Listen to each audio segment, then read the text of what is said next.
আসসালামু আলাইকুম। আপনারা কেমন আছেন? আশা করি সকলেই আল্লাহ তাআলা অশেষ রহমতে ভালো আছেন।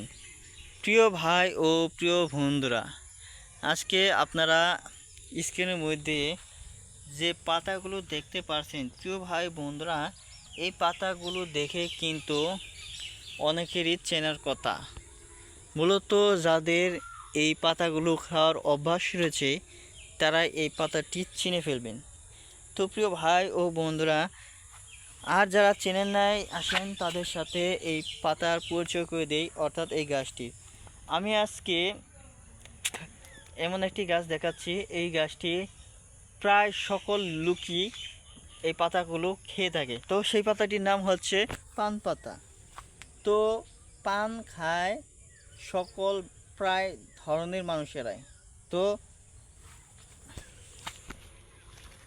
এটি কিন্তু দেশীয় পান। দেশীয় পান যারা গ্রামগঞ্জের অনেক বাড়িতে বা কিছু বাড়িতে পাওয়া যায়, সেগুলো কিন্তু এরকম ছোটো ছোটো হয়েই থাকে।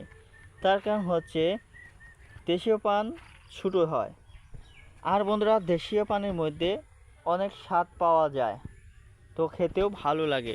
তো প্রিয় ভাই বন্ধুরা, এই পান গাছটি কৃষকেরা তাদের একটি কাঁঠাল গাছে তারা রোপণ করেছে।